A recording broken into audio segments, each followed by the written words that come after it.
আমরা কোনো বেতন পাই না, আমরা 1 টাকাও বেতন পাই না। আমার মা আছে, আমার বাপ আছে, আমার সন্তান আছে, আমরা কি নিয়ে তাদের কাছে যাব? আমাদের ঈদ বলতে কোনো শব্দ নাই। আমাদের যে সন্তানেরা আছে তারা আমাদের মুখের দিকে তাকায় রয়েছে, আমরা কোনো বেতন পাই না। আমাদের স্কুলগুলো জাতীয়করণ কার্য করা হয়নি, এই জন্য আমরা 2024 সালে এসে আমাদের স্কুলগুলো জাতীয়করণের জন্য আমরা এখানে অবস্থান করছি। সন্তানেরা বলে দে বাবা ঈদ দিবে না, 2 কেজি মাংস কেনার মতো আমাদের কোনো টাকা নাই।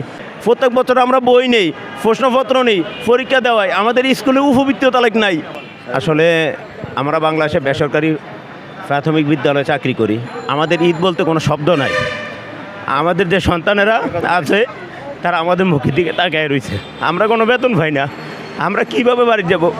সন্তানেরা বলে দে বাবা ঈদ দিবে না, 2 কেজি মাংস কেনার মতো আমাদের কোনো টাকা নাই।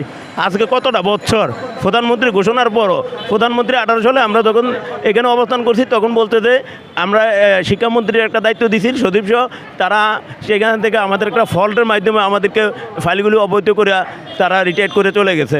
কিন্তু আমরা যে ঈদ সামনে একটা ঈদ 19 সালে আমরা 56 দিন করছি, তাও ঈদ মুহূর্তে আমরা কোনো সিদ্ধান্ত পাই নাই। আজকে ঈদ মুহূর্তে আমরা বইছি আমাদের বাচ্চাদের মুখের দিকে, আমার মা আছে, আমার বাপ আছে, আমার সন্তান আছে, আমরা কি নিয়ে তাদের কাছে যাব? তার জন্য মাননীয় প্রধানমন্ত্রী, উনি বাংলার মা, উনি 18 কোটি মানুষের অভিভাবক, উনি ডিজিটাল বাংলাদেশ ঘোষণা করতে, কিন্তু আমাদের যে এই অবস্থা, আমরা কিভাবে মেট্রো রেলে চলবো? আমাদের তো সেই টাকা নাই, আমরা পদ্মা সেতুতে চলতে পারি না, আমাদের সেই টাকা নাই। আমাদেরকে বাদ দিয়ে সেই ডিজিটাল বাংলাদেশ কীভাবে সম্ভব, কীভাবে স্মার্ট বাংলাদেশ সম্ভব? আমরা আসলে এখানে উপস্থিত হয়েছি আমাদের স্কুলগুলো জাতীয়করণ করার জন্য। মাননীয় প্রধানমন্ত্রী ঐতিহাসিক ভাষণে বলেছিলেন বাংলাদেশে আজ থেকে আর কোনো বেসরকারি স্কুল থাকবে না। আমরা মাননীয় প্রধানমন্ত্রীর সেই ঐতিহাসিক ভাষণের বাস্তবায়ন চাওয়ার জন্যই আমরা আজকে এই রাজপথে সংগ্রাম করেছি। আমরা সেই 2018 সালে 18 দিন এই রাজপথে প্রেস ক্লাবের সামনে অবস্থান করেছিলাম। তখন মাননীয় প্রধানমন্ত্রী তখন আমাদেরকে যে কোনোভাবে আশ্বস্ত করেছেন যে আমাদের স্কুলগুলো জাতীয়করণ করবেন।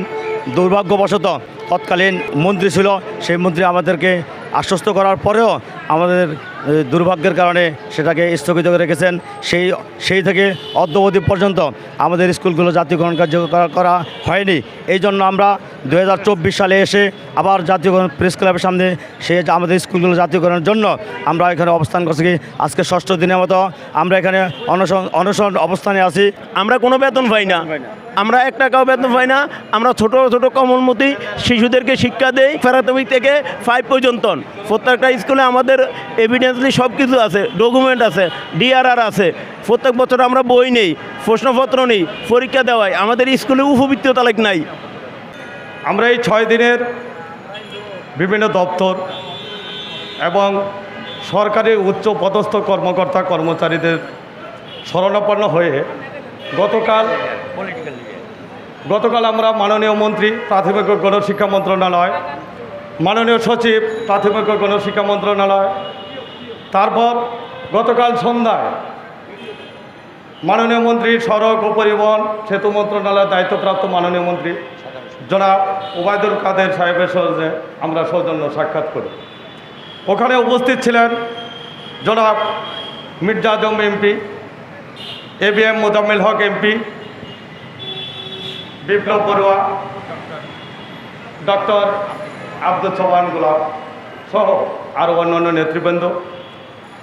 ওনাদের প্রতি বিশ্বাস এবং আস্থা রেখে ওনাদের দিক নির্দেশনায় ওনারা যে পরামর্শ দিয়েছেন সেই পরামর্শক্রমে আমরা আজকে আপাতত অবস্থান কর্মসূচি এই মুহূর্তে সমাপ্তি ঘোষণা করছি এবং তারা যে ডকুমেন্টসগুলো চেয়েছে আমরা অতি দ্রুত তাদের কাছে হস্তান্তর করব, এই মতামত ব্যক্ত করে আজকের অনশন কর্মসূচি সমাপ্তি ঘোষণা করছি।